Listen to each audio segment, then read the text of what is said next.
Welcome and thanks for joining me. Today, we're going to talk about something that's, well, it's incredibly tough. We're going to explore how to find your footing when you're in the middle of a personal crisis and how to turn all that confusion into real, genuine growth.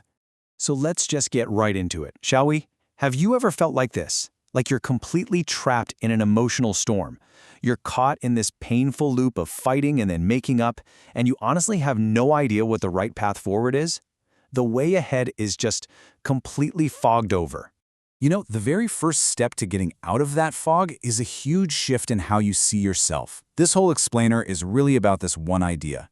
Moving from a place where you're constantly reacting, getting crumpled and smoothed out by every little thing, to becoming a rock, unshakable in your own inner strength.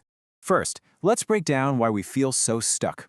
It usually starts with what I like to call the black and white crisis trap.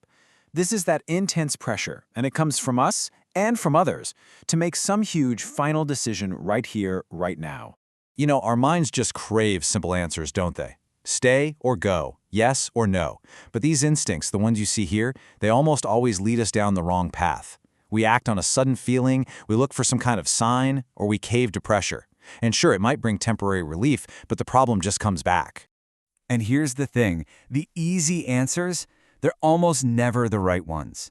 Forcing a quick decision, one way or the other, usually just means we've skipped over the actual problem. The real work, the stuff that creates lasting change, that happens in that messy, uncertain space right in the middle. So if rushing to a black and white decision is the trap, what's the escape hatch? Well, the key is to completely reframe the whole situation. You have to stop seeing this crisis as just a roadblock you have to smash through and start seeing it as something else entirely. Think about it this way. What if this whole mess isn't meant to break you? What if it's actually a test, a kind of training ground designed to build you? When you start to see a crisis as a test, the goal changes completely. It's not just about fixing the other person anymore. It becomes about improving yourself. And you can really see that shift right here. Look at the column on the left. That's panic mode, right? How do I fix this situation right now? But then look at the right. The questions become about you.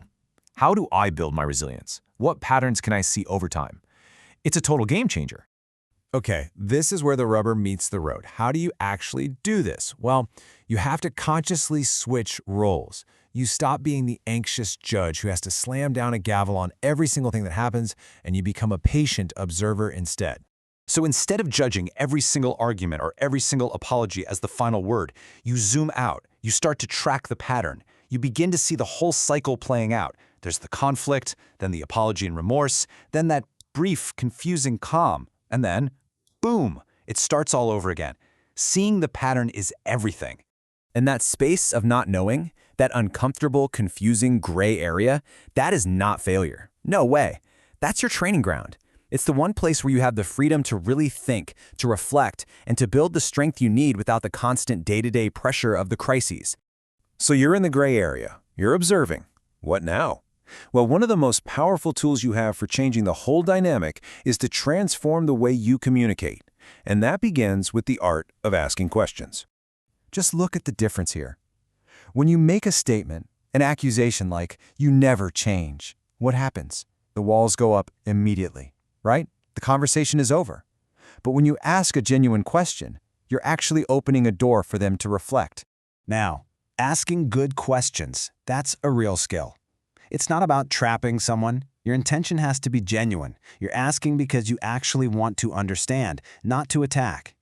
When you ask to truly get it, you change the entire energy of the situation. In all of this, all of it, the mindset shift, the patient observation, asking better questions, it all leads to one single destination, a stronger, more stable, more resilient version of you. Because a quick fix, what does that really solve? Often it just sends an emotionally unstable person right back out into the world, probably going to repeat the same exact problems.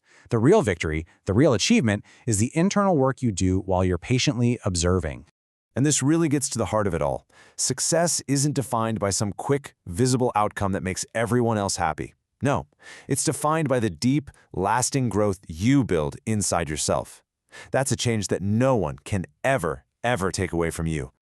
So, I'll just leave you with this question to think about. In any crisis, your ultimate power doesn't come from changing them. It comes from what you decide to build in yourself. And look, I know this stuff is hard. It's really, really hard. So please remember, you don't have to go through it alone. If you're struggling with any of these kinds of problems, you can contact the details given. Reaching out for help is a sign of incredible strength. Thanks so much for joining me for this explainer. Just a quick note. This is an AI-assisted video, so some of the phrasing might be a little different from the original ideas. But please, feel free to leave your comments and questions below, and for more detailed learning, you can always use the contact info provided.